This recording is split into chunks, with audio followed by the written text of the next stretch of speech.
All right. Well, I mean, listen, I'm ready when you are. Yeah, I'm ready. Get this thing. I guess we'll play the intro music without Mike. We'll play it in honor. Yeah.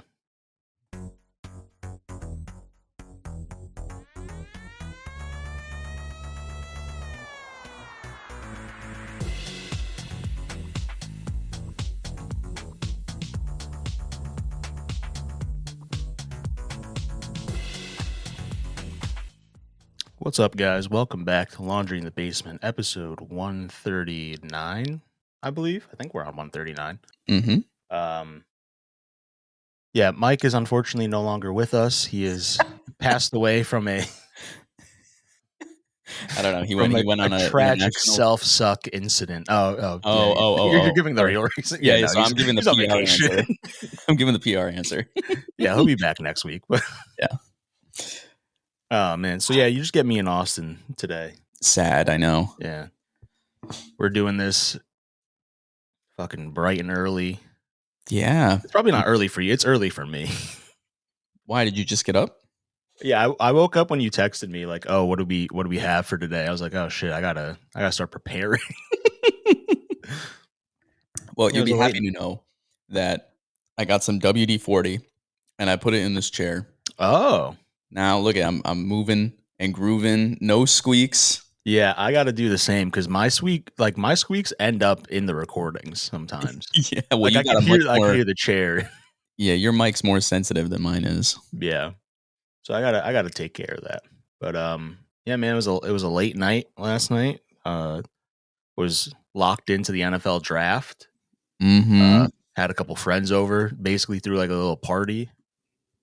Do you Uh, do you do anything for the draft, or you just watch it? I just watch it. Okay. Like, yeah, there's not much else to do. I do a lot of like listening and like prep for the draft. Like I Mhm. listen to a lot of podcasts.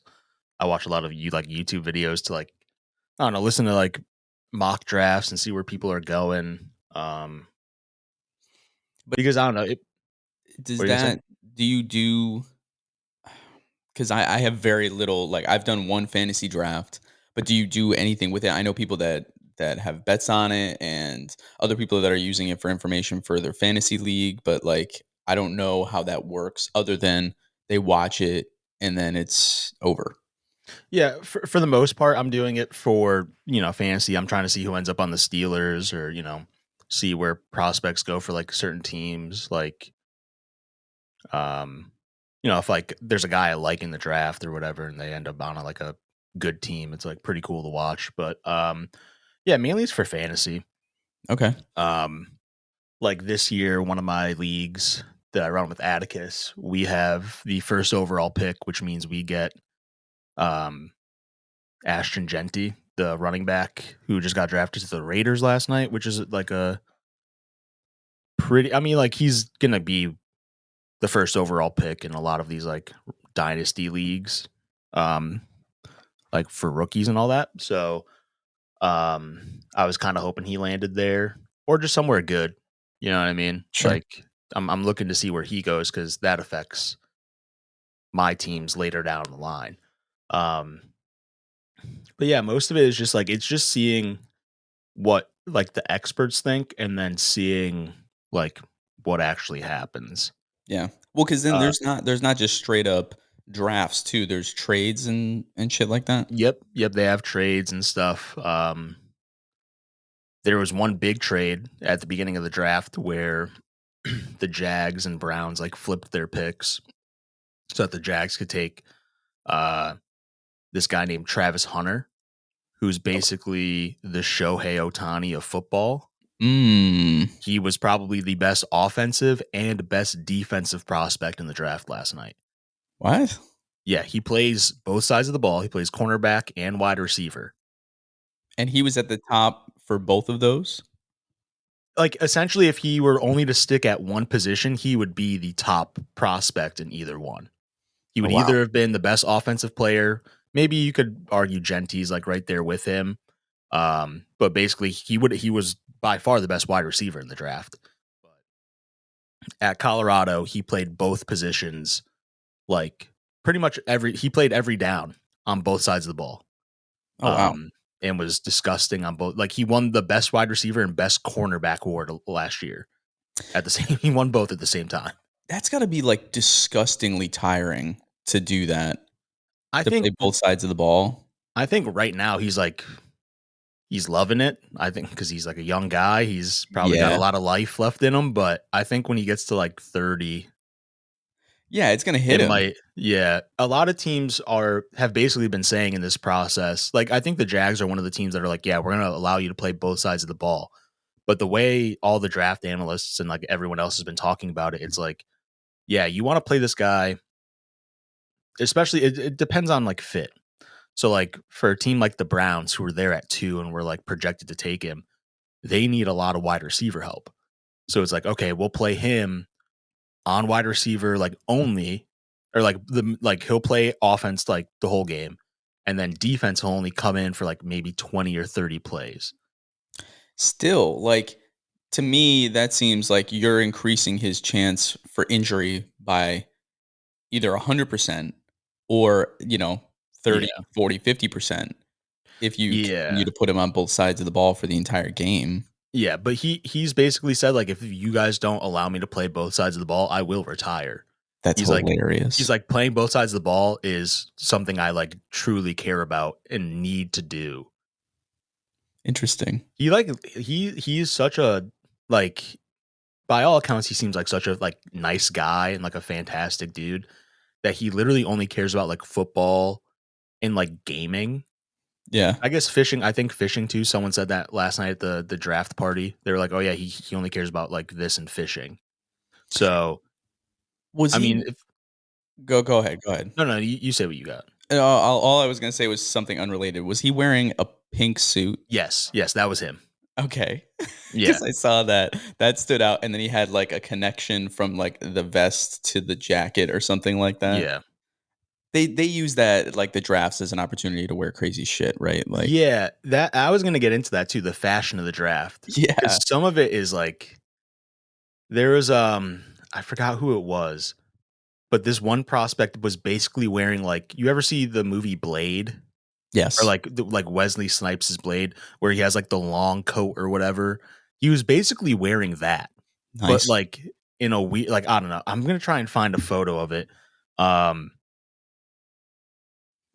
but some of the stuff they had, like I like a lot of the outfits. I do think it's a fun like you said, it's an excuse to kind of express yourself and like wear a sick suit. Because for a lot of these guys, they're not really going to be able to do that again. Why not? Well, I mean, not that they're gonna be able to, but, like, for that to be that publicized, like, a lot of the times when, like, Oh, these kids, like, drive to or, like, when they come into the stadium, they're just wearing, like, sweats. yeah, They're well, not 'cause coming into the game wearing suits or whatever. I was thinking it was like basketball where you see videos of those guys coming in to the stadium for the game a couple hours beforehand, and they're wearing some crazy whatever the fuck, right? And I was like, "Oh, okay, every game you have the opportunity to wear whatever the hell you want." Yeah, I don't think the football players have tapped into that like Yeah. that. Like, you're right, basketball players come in wearing, like, really cool outfits. I Yeah. don't think football players have tapped into that. So this is what Abdul Carter was wearing. Try and What? let that focus. Oh, yeah, okay. I saw that. Yeah. I saw that. And I did just see now that from TikTok that it is paying homage to his Muslim faith, um, which like I guess it's like a garment, and he probably made it like look as sick as possible. Yeah. He was like, let me get this thing dripped out. Um, one of my I think I can't remember if it was Jibs or someone else, but they were like, yeah, all these guys must be going to the same jeweler because they all were wearing like insanely iced out chains. That was like I expect that at this Yeah, point. so But do I. also the Like, people that are going into the draft they're not getting paid, right? well, no, now they kind of are, like, with NIL and stuff like that, like, the Like they're landscape getting has kinda changed. like they're getting paid for their likeness in the college football too?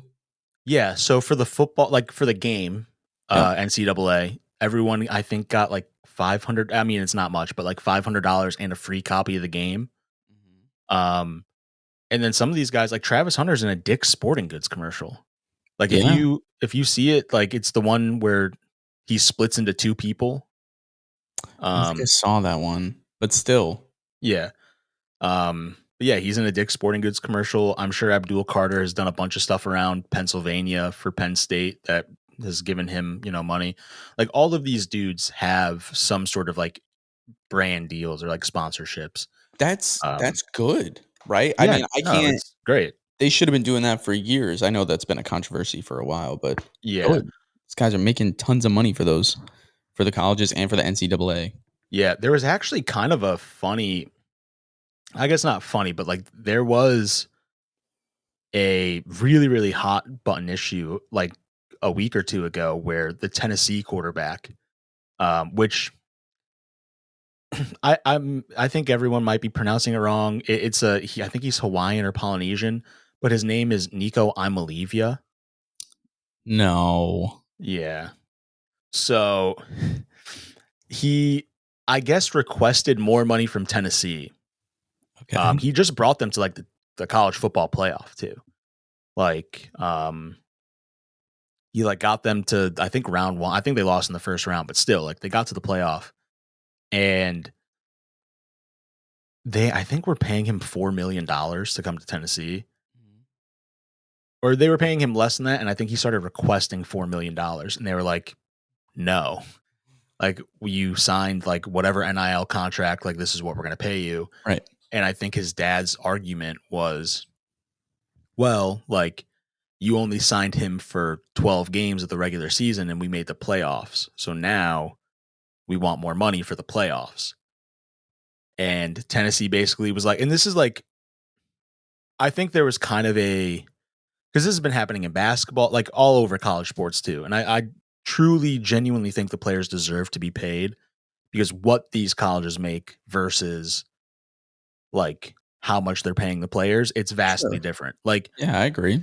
I think I did like a report on this in like college where, I mean, this is way before these guys were getting paid, but, and maybe the numbers have jumped up because it's been 10 years and, inflation has gone up. So things cost more. But in like 2014, Alabama football by itself, just football, brought in $150 million in revenue for the school.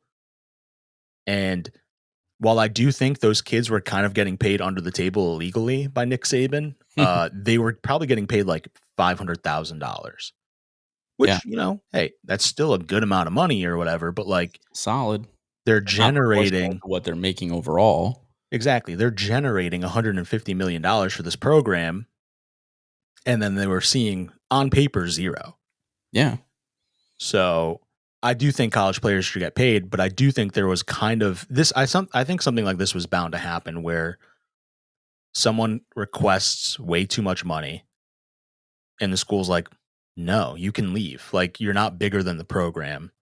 Paying you that much would kinda fuck us over." So, Yeah. you know, and so, yeah, they basically told him, like, "Hey, we're not gonna pay you. Like, you can leave. It's alright. Like, you're no longer part of the program then." Right, and did he leave? He did. He went to Oh, he UCLA. did? Yeah. Shit, okay. He went to UCLA for, I think, the $4 million that he wanted. Um, but now the caveat of that is UCLA is a worse program right now. Like, Tennessee just made the playoff, and now he's going to a team that I think went like 7-6. Let me check UCLA That's football. that's the other thing too, is it was bound to happen that people were gonna start trying to advocate for more now that they have access, but at the same time, you gotta know how to play the game too, Yeah. right? Like, don't put all your eggs in one basket. Whatever, insert whatever, trope that you want to hear for advice. Like, if you get in over your head and you're asking for too much, then you start to have bad faith relationships with teams, and that Yeah. spirals, especially if you're going to go into the NFL, right? Without having any tribal understanding of how that works from my end. Like, it's true in any form of business. Yeah. So UCLA they went 5-7. So even worse. And um yeah, I think it shouldn't really count this way, but I think because of the way things are during the draft process, this is only going to be looked at as negative for you. Yeah. Like you can play incredibly well at UCLA, but when it comes time to like trying to enter the NFL, every single one of these owners is going to like look at you and be like, "Oh, you just want the money. You don't care about football, you don't care about winning. Right. You're just about the money." And it's going to probably tank your draft stock a little bit. And Yeah, that because was an people want people that they can not easily manage, but they know yeah. that they're not gonna have a hard time managing those people. Yeah. And if like the ultimate goal is winning and you feel like someone's prioritizing another goal over winning, you kind of look at that person sideways. Right, if Uh I think that he's gonna come in the middle of the season and be like, "Yo, we just made the playoffs, I need more money," and then all of a sudden is willing to leave when we say no, like, that's not the kind of reliability that I want. yeah. And it also um I'm going to add this before I go back to a different point, but his brother also transferred to UCLA with him. Oh, Um interesting. and the team that he just left, Arkansas, is now requesting the money back Ooh, really? because they gave him money and he hadn't even played. He never played for the program. Yeah, give me it back. So they're like, "Yeah, we want like 200 I think it's $200,000 back or something like that." Um but yeah, I think we're going to see stuff like this happen. I mean, something like this helps, I would say, balance out the market a little bit. I think it helps kind of in a way control it. Like I don't think he's undeserving of $4 million or whatever, but I do think if you're getting paid a certain amount from your team and then you're demanding more and saying I won't play, I do think it sets a good precedent of being like, all right, well, we will move on without you and you can find a different team to play for that will give you that money. Yeah, I mean, it's just like anything else at this point, right? Like you're giving them the freedom to get the money that they think that they deserve or that they actually deserve, right? Because I agree with you, they should get that money. But at the same time, if you don't understand how that side of the business works because you haven't had exposure to it, then you're going to learn, right? And unfortunately, a lot of people are probably going to make mistakes so that the later generations can benefit when they're on the way up and they can leverage all of that experience for their negotiating powers, right? You just have to make a good case for yourself, and you have to know when the timing is right, and Yeah. now that And they're learning that. you kind of have to I think you have to have a good support system around you too. Yeah. Because a lot of the flack that's coming is like towards his dad for being like, I wouldn't say stupid, but like demanding more money on top of what you just got. Like, again, like kind of knowing the position that you're in. And it actually happened again too, in women's college basketball, where this girl from South Carolina, um, she right after the championship game, she like entered the portal and she I think is going to LSU or something like that. She's leaving South Carolina to go to LSU. Her name's Michaela Fulwiley. She's a very good basketball player. But I read something that it wasn't really her decision to leave. Her parents were pressuring her to get the bag. And either that was coming from South Carolina or, pressuring her to go to the transfer portal to find someone else who's going to pay more. And she didn't really want to leave because South Carolina is like a top four. I would say top two. I mean, they literally just made the championship. It's like, but like when you're looking at like the landscape of things, they're a top four program. It's like UConn, them. I do think LSU is up there, so it's not like she's really downgrading the same way Nico Amalivia's downgrading. But Mhm. still, it's like I think she was kind of pressured by again, this could be wrong, but what I read was her parents, and now she's leaving a program that she wanted to go to a different program and play. I don't know. I mean, I think that kind of sucks, but I agree. I mean, like, I feel like I will never know a parent's perspective until I am one. I can imagine that if if I could try to put myself in their shoes, I see my kid playing a sport that is a short-lived sport and a high risk for injury. I'm gonna probably have the same advice, right? Like, go get the bag, get the money while you can. Who knows if you're gonna be playing tomorrow, right? But at the same time, you know, the chances of that are less likely, and it's like just trust the process, right? Yeah. But wild man. Yeah. Would you do that? Would you tell your kid to get the money? Um, it depends. It's gonna sound like cruel, but like if I didn't think my kid had a future in the sport, then I would say yes. Like go chase the bag. But if my kid is like one of the top players in the country at his sport or her sport, then probably not. I'm gonna say go to wherever you can win. You Yeah. know, the money's gonna follow. Like if you go to like in my mind, if the more you win, the more your popularity kind of grows, and the more NIL deals you can get from that. Right. If you're popping off at like a no name school, like you might have some sort of notoriety, maybe in the local area, but like I don't know, like Paige Beckers has like Gatorade commercials, you know what I mean? Uh and like New Balance commercials, I think. Like, I don't know. Like I think the more you win, the better off you are in the long run. Yeah. But again, like I said, if I thought my kid sucked at the sport, I'd be like, yeah, dude, take Whatever money you whatever you can can get. get. Take Like, yo, whatever we money you got can get. Don't skip class. Like you need your degree at this point. Like get your C, get that money. We have loans to pay, so yeah, exactly. let's get this going. Yeah. That I mean, I think in my mind, and it is funny because I think we had this argument with Mike, but it's like winning kind of trumps all for college. When Yeah. it's pro sports, I don't think that really when it's pro sports, it's like, yeah, get your money. Like, Well, also, I agree because at the same time, because I know it's probably going to sound hypocritical the way that we're talking about this right now versus how we were talking about it with Mike.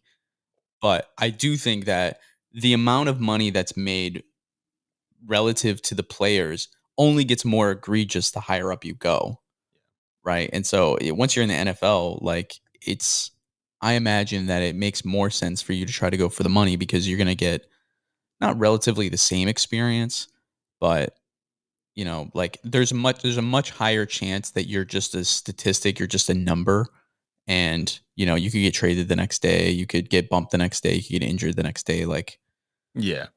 Like they don't care winning, about you as much. I think winning is more important at a younger level, but yeah, Yeah. once you make it pro, like not that it doesn't matter, like it does matter, like we argued before, but like I don't know, if the Angels are willing to pay you $300 million and you know that like you might not ever see that kind of money, I think you take $300 million. Well, Like, yeah, and you're a higher, like you're a more popular commodity when you're at that level because yeah, when you're at the college level, there's so many more people that you have to compete against in order to get into, right, whatever the professional league is that you're trying to join. And so you need the wins, you need the good statistics to stand out from the crowd so that people come and see you, right? The recruiters. I'm assuming that this is how this works. Tell me if it's not, but like you need to make sure that you're standing out somehow, and in the only way, the surefire way to do that is be with like a winning team. yeah, no, I fully agree. Um, but yeah, kind of back to the NFL draft. One of the biggest stories, um, I don't know. I guess it kind of ties into this conversation with like personalities and what matters the most and all that. But one of the biggest storylines was Shedeur Sanders um, falling out of the first round. Okay. And I don't know if you know anything about, you know who Deion Sanders is? Yes. Yeah. So it's his son. Oh, okay. They like Deion coaches Colorado. His son played quarterback at Colorado. Um, so basically, this draft was weird. I didn't think I knew quarterback was going, like Cam Ward was the first overall pick because the Titans needed quarterback. In any other scenario, I think he may have been like in the 5 to 10 best players in the draft. He wasn't like a top 5 talent in this draft, but because he's a quarterback, that's what the Titans needed. That's why he went 1. Okay. Everyone thought that Shador I guess not everyone. Everyone that I listened to was like, yeah, Shador might get picked 21 by the Steelers, and if not, then I don't really see any other team taking him in the first round unless someone trades up. Um, a lot of these, like it was a very weak quarterback class. Not everyone is sold on these guys. Even Cam Ward, people aren't really sold on. So I watched the ESPN feed last night, and they've had a guy named Mel Kiper for about 30 years, and this has like basically been his job is doing the draft stuff. Okay. And I don't know if it's something that just like comes with age or if because again, I don't want to like criticize his evaluation or his process, but he had Shador ranked 5th in his overall prospect board, and I kind of thought that was wrong. A lot of people thought that was wrong. Um and so as Shador was falling in the draft, and like the landing spots were for him were either like the Giants at 3, the Saints at 9, the Steelers at 21. And if the Steelers didn't take him, then they were like the thought was that someone would trade back into the first round later to go grab him. Right. So Mel Kiper has him 5th overall, and as he is falling, Mel Kiper's basically crashing out, being like, "I don't understand why teams are passing on this guy." Um, he like went like literally like 3 or 4 times. He went into this rant about how like other teams have passed on quarterbacks before and they've turned out to be great. And he's like Tom Brady. Everyone passed on him. He was picked in the 6th round. Like Peyton Manning was the 2nd overall pick over like under Ryan Leaf, and like there's a bunch of like I don't know him trying to justify why he had him 5th or like I don't know. Like I think Shador could be fine in the NFL, but one of the reasons why I think he fell is he has I don't want to say baggage because I don't think that's really fair. I think by all accounts he's a good kid. Um, but there's so much media hype around Colorado and Dion and the way like Dion kind of like talks and like his personality, I think is very off putting to some Mm, people. And it kind of sets his son up for failure, unfortunately. At least in the media's presence eyes. I don't think you know what I mean. Like I said, I think he could be a good quarterback. If the Steelers took him, I would have been fine with it. sure. I wouldn't have really cared. I think whatever they decide to do at their pick, I was fine with. There's a lot of holes on this team, I think. So it was whatever. But I think the way people perceive Dion and sometimes the way they perceive Shador affects like it affects like people's thinking and like perception. Yeah, I mean, that isn't that why a lot of people when they're in those situations don't wanna be associated with whoever their family member is that was previously in, the league or something like that because they wanna get in without all of that baggage? Yeah, for the most part, yeah. I will say I don't like really keep up with Shador himself, so I don't know if that's like something he leaned away from or something he leaned into.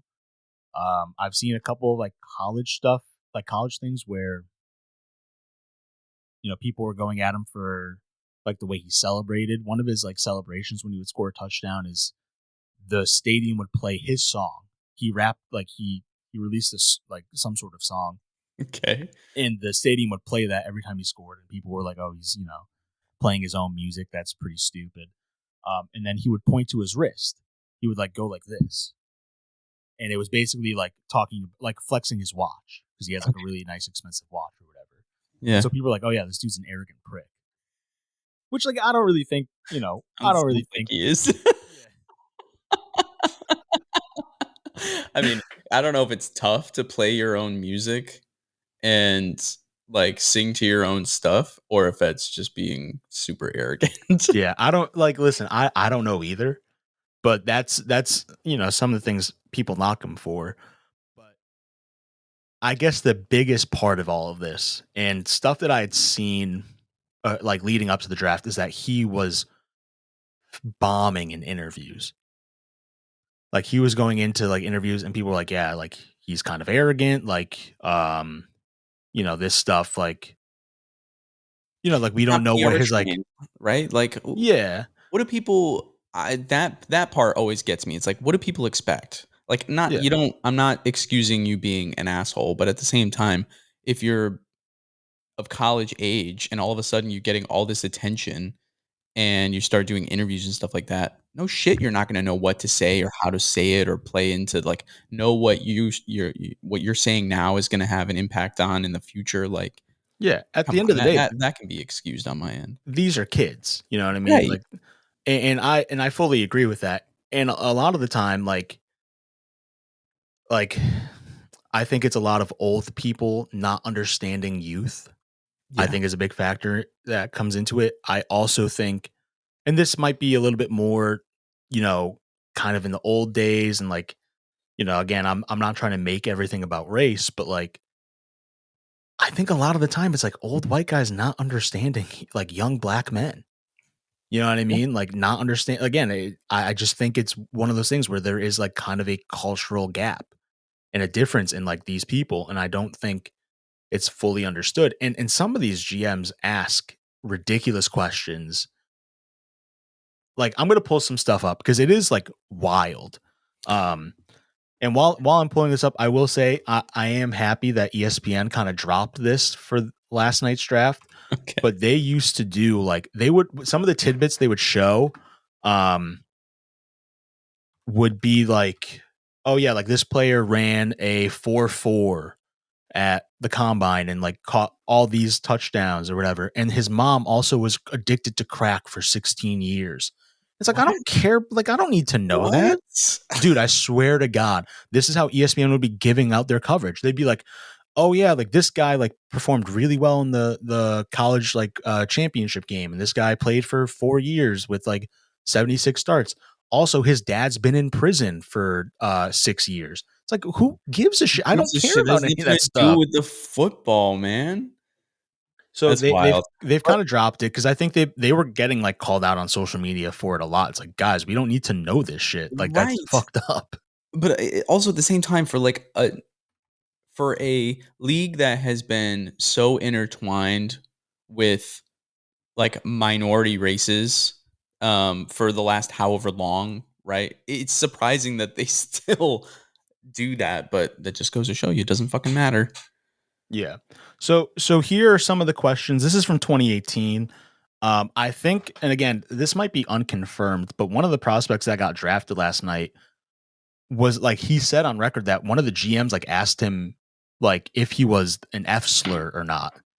What? Yeah, it's like, come on. Like one, don't like you can't just phrase that in that way. Right. And two, it's like you can't ask him if he's gay in general or not. That's crazy. Yep. Who cares? I want him to play football well. I don't care about his sexual orientation. That does Also, not matter to me. also illegal. It's Yeah, also like illegal for them to ask that. okay, so here are some of the questions that have been asked. This is an article that says like the 15 weirdest questions ever at like that have been like confirmed or said by like sources or whatnot. Yep. Do you find your mother attractive? Do you like men? What is your murder weapon of choice? Interesting. Uh some of these are actually like not that bad. Like this one's like, what team do you pick in Madden? I think that's fine. Yeah, That's that's kind of like a fun question, I guess. Um, I mean, out of like take out of this context, what is your murder weapon of choice might actually be pretty telling. Like yeah, besides the assumptions that go along with it and how charged that question is, I kind of would want to know what somebody's murder weapon of choice would be. yeah. Like Des Bryant, um, played wide receiver for the Cowboys for like I think 10 years. Was a very good wide receiver. He was asked if his mom was a prostitute. Like this guy Gerald McCoy, who was he played in the NFL for again a long time, said I was asked if I wore a G string or a jock strap when I played. Interesting. This guy said they asked me about when I lost my virginity. Um, yeah, this one was again asking about sexual preference. These are all Uh, coming from GMs? these are all coming from GMs. Like, this is what they're asking in the draft process leading up to, like, either at the combine when you're being, because at the combine you interview with a lot of teams or whatever, or it's like in the actual workouts right before the draft. So that's why when I hear stuff like, "Oh, he gave a terrible interview," I take it with a grain of salt because there's shit like this. Right, because one side controls the narrative, that's why. Yeah, and that's the other thing too. It's like, if you're gonna say this about like a player, put your fucking name on it. I'm so tired of these like anonymous AFC coordinator or anonymous head coach said this. It's like, put your name on it. If you're gonna say something, again, these are kids. You're shit talking like a 20-year-old. Yep. Like, put your name on it and say who you are. I'm tired of this anonymous stuff. That will Because if never happen. I know it won't, but it's like, all right, if you truly believe that he gave a bad interview, you should have no problem saying the reasons why, like being known and saying the reasons why he gave a bad interview. That's the other thing too, as somebody that's reporting on this, they have the power to release that information. They know who their source is, but again, they're part of that system too. So, that's frustrating. Yeah. Again, I just want to say, if these are the reported things, I can't imagine what hasn't been reported. Right. That's also been asked in these processes. Right. So I don't know. It's just like, for me, when I hear that, I take it with a grain of salt because I know these guys are just, You know what? they're doing Get the your dumbest shit in bag. there. Tell them you want $4,000,000. Yeah. Yeah. Who fucking cares about winning? Listen, buddy, you give me $5,000,000 right now, I'll tell you whether or not I'm gay.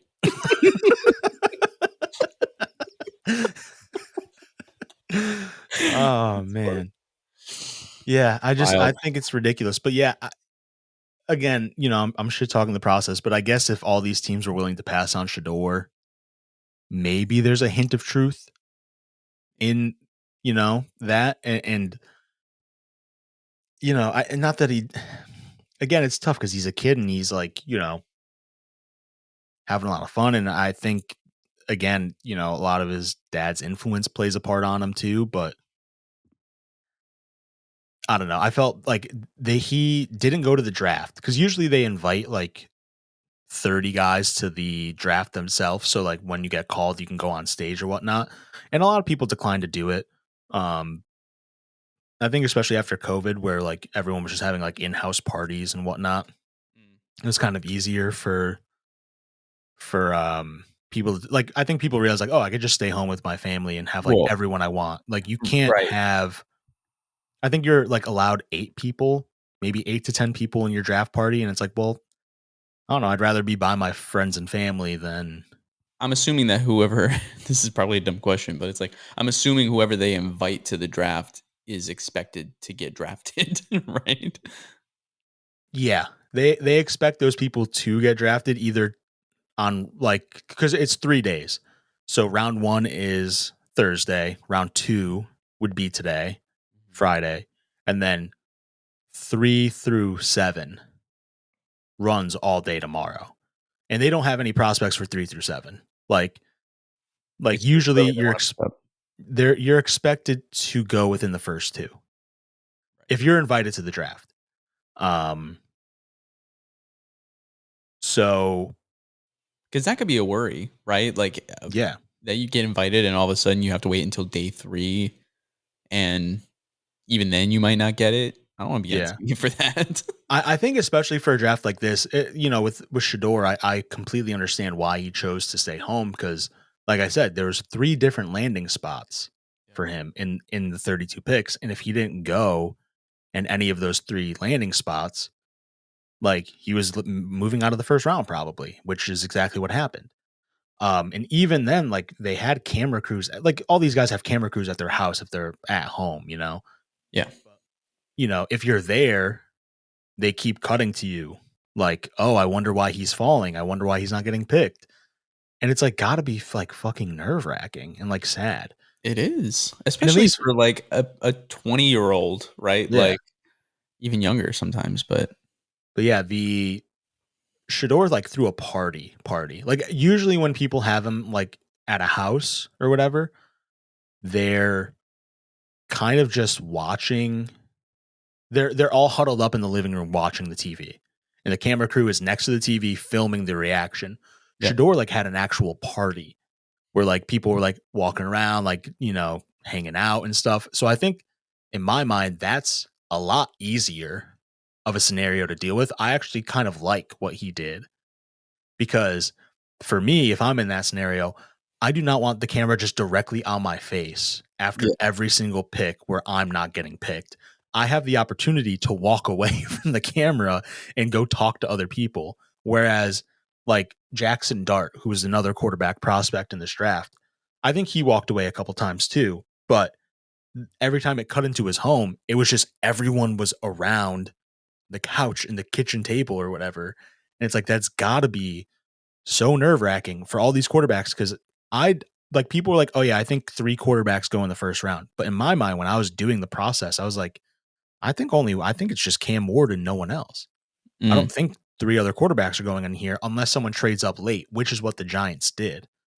The okay. Giants traded up very late, like the 25th overall pick, and they took Jackson Dart, which I think was another blow to Shadeur's ego a little bit. Mm, Because he wasn't even the second quarterback taken, and then that really was like, oh yeah, like no other quarterback is going sure. because no one else needed one. Once you get into the late 20s, those are the teams that have good quarterbacks because the later you pick, the better team, like the better your team is. Sure. Sure. So, uh, yeah, I don't know. I think people gave him flack for having a party like that, but I actually think that's like a very smart thing to do Yeah. I mean, and listen, get away from the otherwise, cameras. if you don't get it, you still have a good party going on in the background, Yeah. you know? And I saw he gave a speech at the end too. He was like, "Yeah, it wasn't our day. God has a plan for everything and everyone. So tomorrow's the day." And We'll he's find like, out. "Yeah, he's like, thanks for everyone coming or whatever." Appreciate the cameras being here for me not to get where I wanted to be. Yeah, yeah. Um, I will say about the Shador's party. One thing I did find kind of funny was that he had a wall of hats, right, where he thought he could go. And on the wall was also like the Buffalo Bills and the San Diego Chargers, who are like, they are locked up at quarterback. They do not need a quarterback at all. Like it was Josh Allen's, like, Yeah. and then Justin Herbert, which I like. I don't know for the listener if you don't understand. It's like they're two top six quarterbacks essentially. So you're like he had the hats up there as like I'm gonna be a solid quarterback for those or backup quarterback for those teams. No, I think it was one of those things where he's like, yeah, I'm going to be the starter. It's crazy. It's like you're not getting drafted to those. Maybe they just put those to like fill in the gaps because they had, I think, 6 rows of 4 hats. Oh, okay. So you need to have, I guess, 24 hats up there to look normal. But like, it is funny to throw those two up there. Setting yourself up for failure. He has them as his Yeah, 1 and 2. yeah, exactly. They're at the top. Oh man, That's crazy. Oh man, it's like every time he doesn't get it, he's like taking a hat off, he takes that. Yeah. the hat off the wall, and they're like this, watching him. It's Oh hilarious. man, I think he goes relatively early, like today. Um, I think the Browns, who have the first pick of the second round, I think they're a good landing spot for him. They need a quarterback. Yep. Um, the Steelers don't have a second round pick, which kind of sucks. I could have seen him or a different quarterback taken here, but I don't know. Maybe they trade into the second round. We'll see. But yeah, I don't. I also think if he doesn't go here again, I think it's the same landing spots. It's probably the Browns, the Saints, and the Steelers are going to be looking to get this guy You at think if some point. you think if he doesn't go today, Dion is gonna have like a crash out moment? Yeah, I don't know. I don't know if he's been saying anything this morning. I haven't checked, Obviously, I think I woke up, went to Duncan, and immediately hit record on this. So I haven't looked at like any news, but yeah, I do think that because I saw one of the things I did, when I was in the Duncan line, I was like on Reddit, and one of the Mhm. things I saw was like, oh, old tweet from Deion Sanders resurfacing, where I guess someone like again, this is what happens. Like people love to dunk on these guys when they're doing bad because they don't like Dion as a personality or whatever, and they Right. again kind of transition that hate to the son. which which I again is why people don't wanna be associated even if, they ended on good terms in the league or they have a good relationship, like, it's high stakes. yeah. And um like someone was going at Shedeur and, Dion, and Dion quote tweeted and was like, "Yeah, my son's going top 5. What's your son doing?"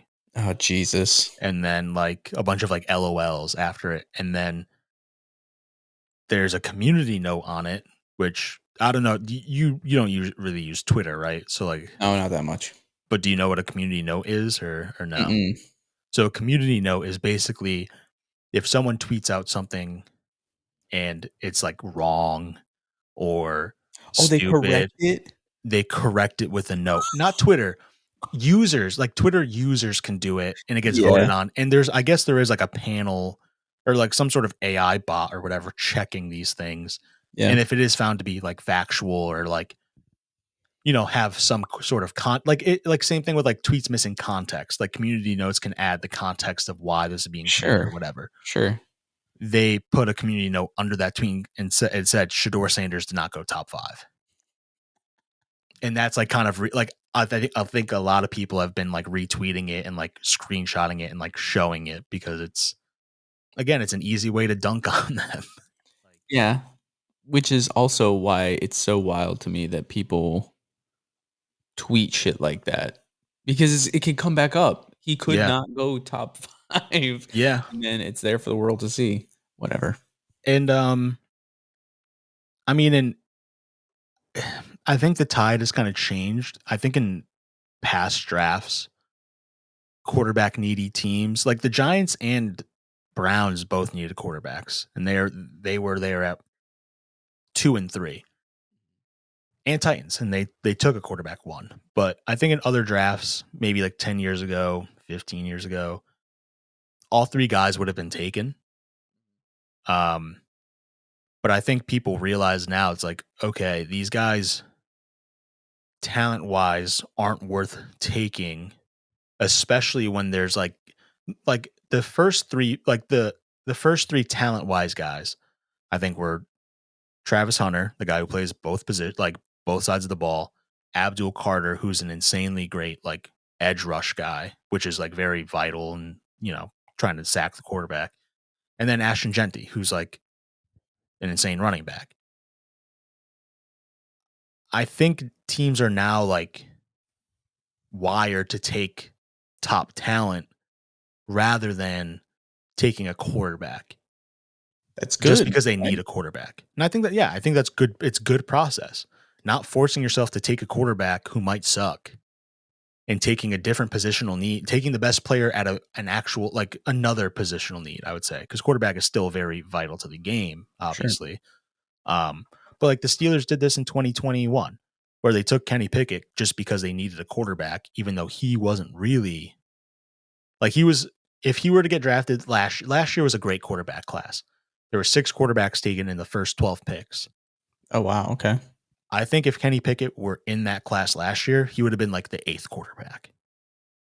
But again, and it's lucky for him because he got paid for it. Getting drafted in the first round gets you paid.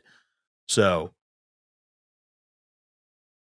I think the Steelers did what they had to when taking Kenny Pickett, but I think they now realize, and they didn't make the same mistake last night.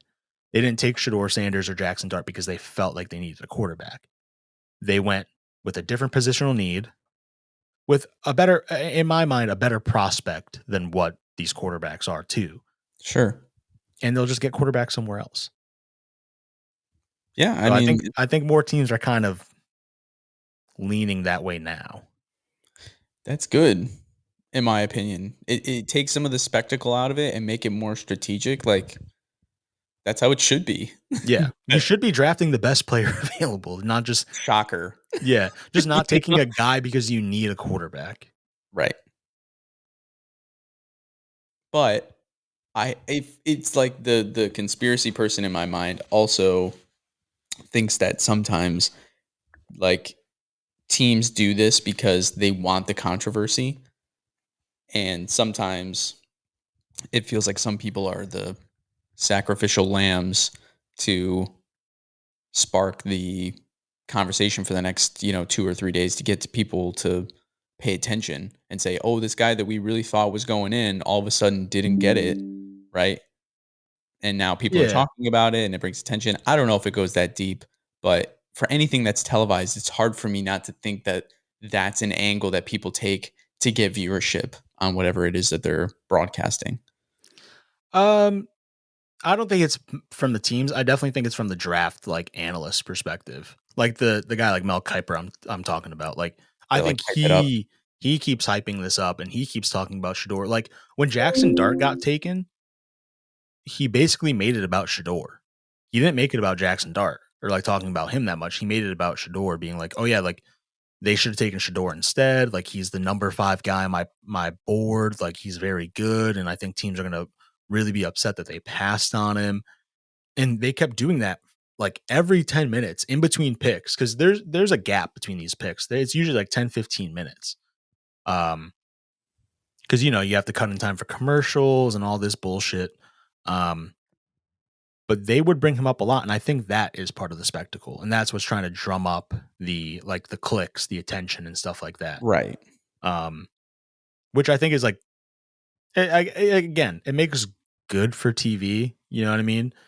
But for me, I'm like, Jesus Christ, shut the fuck up Oh about it. yeah, it's Like, it's like it could be half the time that it is, but gotta love it. It's a spectacle, yeah, and that's why.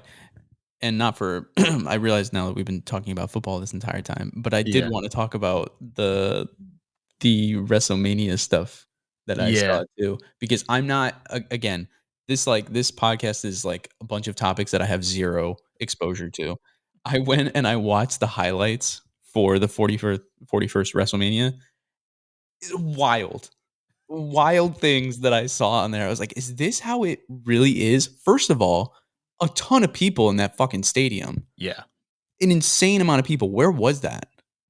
I want to say Vegas. Yeah, it was Vegas. It was the Raiders Stadium. I think Allegiant Stadium is what it's called.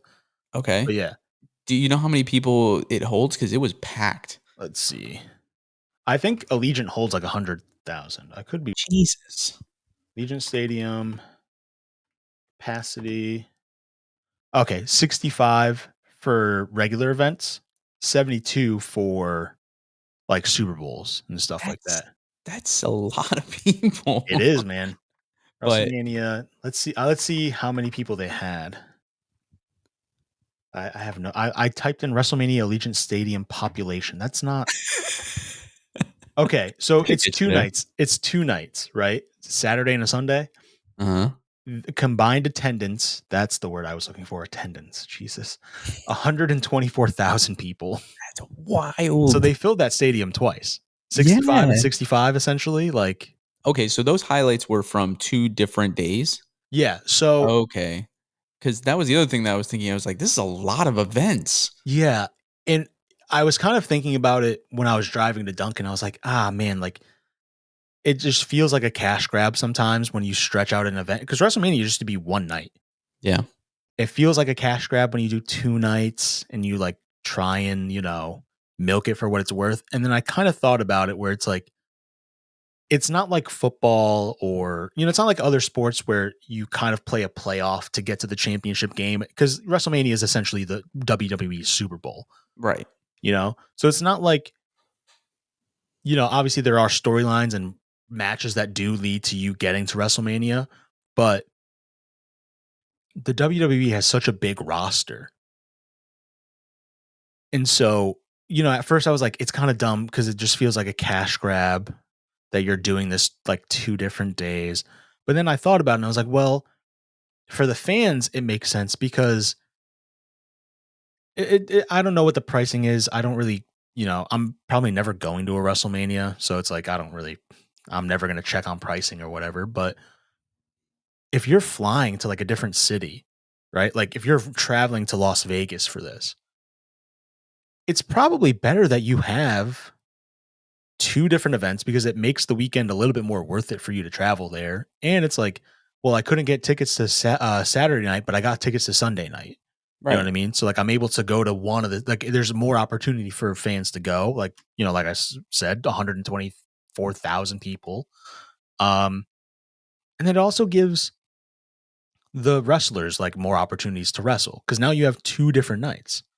Well, yeah, I mean, and they had one-on-one, they had tag team events, like, there was a ton that they threw in there. I mean, Travis Scott was there, Yeah. like, if you have That time to I throw still Travis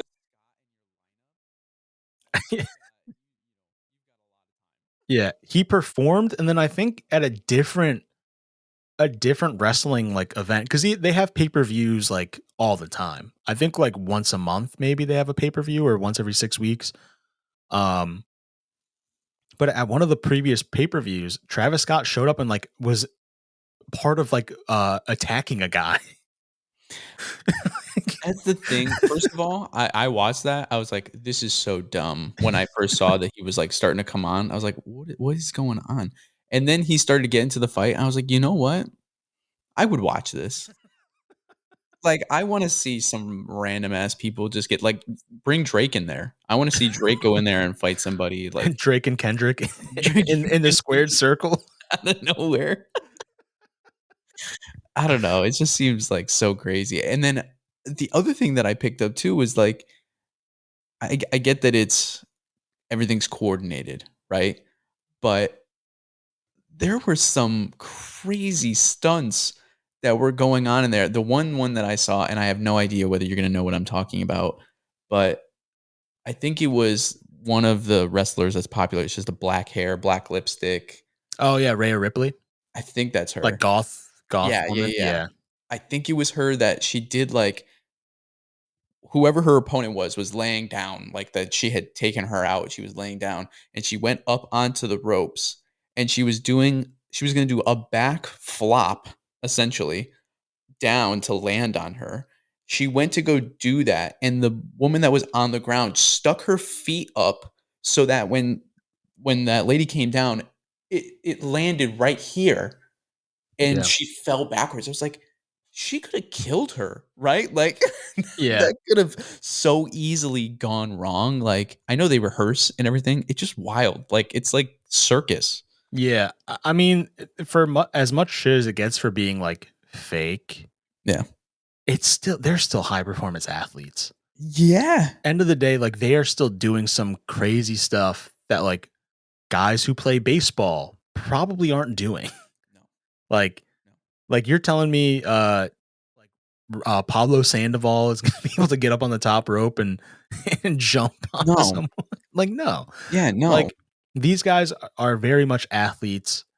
They are I don't know how they coordinate it, but yeah, like you said, it's like they know how to kind of maneuver their bodies to, like, they're still taking the hits.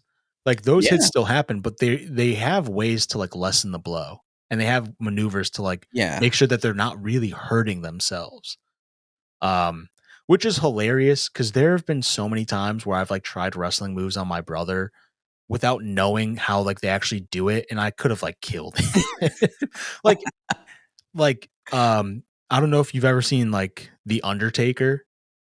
Yeah. Like, his finishing move was it's called the Like a Tombstone choke. Pile Driver. Yeah. Oh, well, he does, like, the choke slam, but it's the Tombstone Pile Driver is basically he takes someone, puts them upside down and holds them like this, and then drops them on their head. And I didn't realize that, like, it's his knees taking the brunt of the blow. His Yeah. knees are landing first, and, like, his opponent makes believe that the head is hitting the mat. Right. But then, like, I'm trying those moves out on, like, my friends and stuff, and I'm like, "Oh my like, you could just break someone's neck doing this Yeah. without having any, like, proper, like, like, That's any sort of training." that is there's some old video clips that I used to watch. It was like backyard wrestling or something like that, and it didn't even look like it just looked like people were straight up trying to kill each other. Yeah. Like, they're Oh, yeah. breaking glass over each other, and they're flipping onto, like, broken glass or tacks on the ground or Yeah. something like that. I was just gonna bring that up. I One of these, like, wrestling video like, a former wrestler, like, popped up in my YouTube feed, and I was like, "Oh, I'm intrigued by this," like, because I used to be huge into wrestling as a kid. Yeah. So I was like, "Let me learn some of, like, the tricks of the trade or whatever." And he was like, "Yeah, with tables, like, there's a sweet spot. So, the tables will just fold. Like, Mhm. you're going through the table, but it will break. You're not at it's like, it's not hard that you're, like, hurting your back when it breaks. Like, it will just crumple. Right. And there were a couple other things where he's like, "Yeah, like this, like, when you're getting it like taking a chair shot, like it's probably your arm take like, you're getting hit in the head, but you're like putting your arm up right before you get hit or whatever, and it like takes some of the brunt of the blow. Or the chairs are a little bit softened in the middle, so if you're getting a hit to the head, it's more like rubber rather than a Right, full metal." or they're, like, pre-cracked or something like that. Yeah. And same thing with like I think those light tubes, like they'll take the little fluorescent light bulbs and like hit it across someone's back, they like crack immediately. Yep. But he was like, the tacks, those are real. We can't fake the tacks. And he's like, honestly, the best way to like take, he's like, if you know you're taking tacks, to your back or whatever, the best way to do it is actually like untensing your body, like relaxing, and then making yourself as big as possible so that you take like the surface. He was like, it feels like a lot of pinches, but the more that you take actually and like more spread out they are, the less they hurt. So they're like just trying to just make yourself as big as possible and take as many as you can. So that way the pain isn't localized in one area. Yeah. I gotta imagine that, like, when you see it, you're like, "How do people do that?" And the amount of blood sometimes, Yeah. I'm like, "Oh, yo, how are they doing that? How are they faking that?" But it's gotta be real, like, they're just fucking up and actually cutting each other. Well, so something that I learned is that there's like almost like bubble packs, I guess. Oh. So they are putting them like in their hairline essentially and like cutting the bubble, and that's like some of the blood. Um some of them, and again, this is like some hardcore type shit. They're cutting themselves with razors, like they'll nick themselves at the hairline with a razor to draw like real blood or something like that. That's 'Cause your something head I've bleeds a lot. Yeah. That's something I've seen is like, yeah, like they'll like nick themselves purposely to get blood. Um which is insane. Like That's I, wild. I would never want to do that, but it is part of like the spectacle. Yeah, Um, that's commitment. yeah, And then you see, like, there's ones where guys have been, like, permanently injured because they're doing, like, the cage matches, and they'll, like, jump off from the top of the cages or something yeah, like that. Just wild shit. But anyways, I ridiculous. was just so, like, because they do the clips, and the clips are one after the other, and Yeah, it's just, like, one crazy thing after another. I'm like, What happened here?" There's another one where they, like, I don't know if it was Cody Rhodes or not, but somebody speared somebody on top of the announcement table, and the part that got me was that the announcers were like, "And he just speared him through the fucking table." Yada yada. I'm like, "Yo, you are overselling this, but like, low key enjoying it right now." yeah,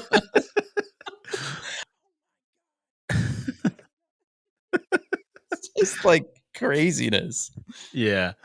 John Cena Um, doesn't look like he should be there anymore, though, as a no, side note. this is last year. Okay, so they let Yeah, him win for his yeah. last year. For his last year, he's going out as a bad guy. He's like, I've always wanted to be a bad guy, Saw that. but he's literally like the face of the WWE, and like a lot of kids love him and stuff. Which actually, I don't even know if kids love him anymore because it's someone that like we grew up with Yeah, essentially. Like yeah. Cena was coming up as like we were kids, and now we're kind of older, and so is he. So he's like, yeah, if I'm going out, I want to be a bad guy. It's I want to be a hilarious. heel, is what they call it in wrestling. Yep. So yeah, they let him win the championship because it broke a record. I think Ric Flair's record for most times holding a world championship. Yes, 17 was what John Cena got. Yeah, so that's really cool to see. Um, speaking of, I think we probably got to close it out. Yeah, pretty We soon. were like, yo, we're gonna do 30 minutes, right? And now here we are. At Here like we are trying to contain it to an hour. yeah, I know because this has to go up by 12. Yeah. um, so there are two things I'll end on here with the wrestling. First one, did you see Steve, like Stone Cold Steve Austin's quad accident? No. Okay, so Oh, no. he drove a quad up onto the ramp At WrestleMania. At WrestleMania. Yeah, yeah. No, no, he didn't Okay. get to like a real I should have clarified. It's at Okay, I WrestleMania. was He like, didn't get "Oh, to like a no." real quad accident. He's fine. Okay. Uh but it kind of relates to getting the bag like we were talking about earlier.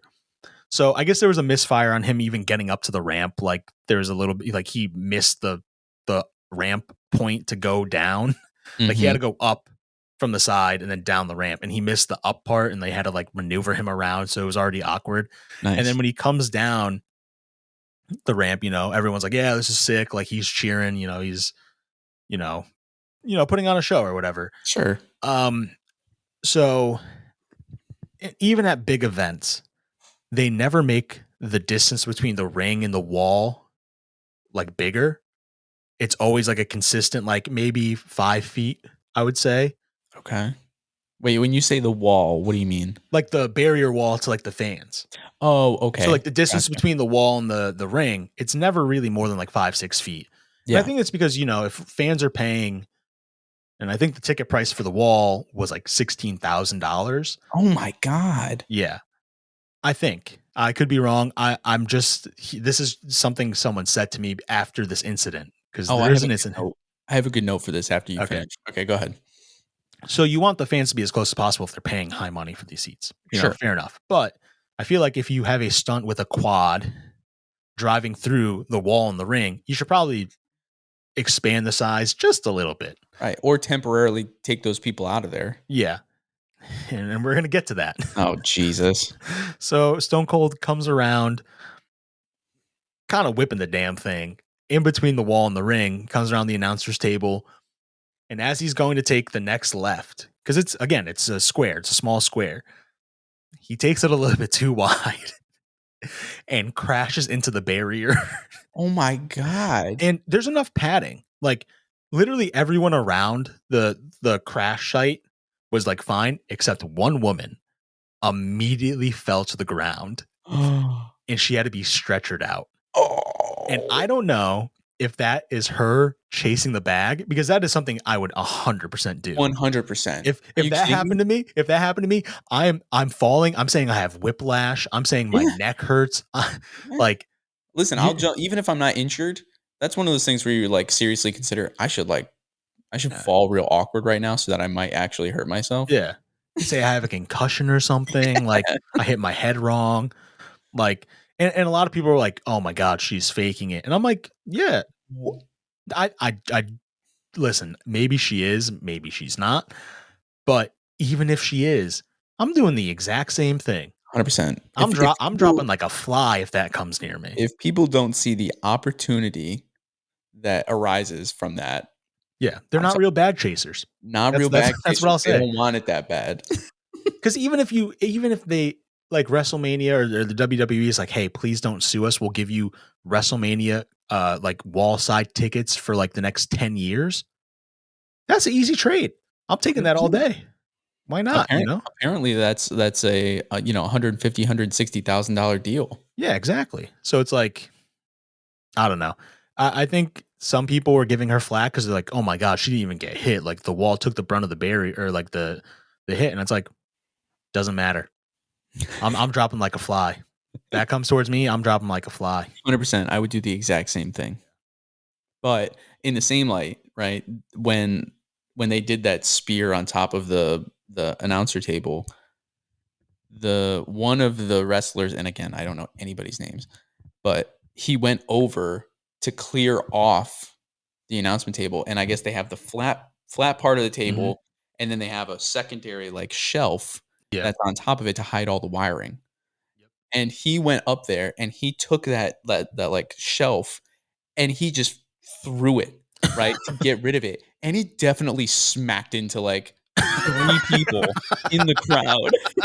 Just, like, caught us straight for no reason, and if you watch the clip, there's, like, people, and they're like, "What the fuck?" Like, just like and they gloss over it. They don't even pay attention to that. They're just like, "Oh my god, he threw the table," and and then that's it, and then they move on to the next fucking thing, and I'm like, "Those people definitely got hurt," right? Yeah.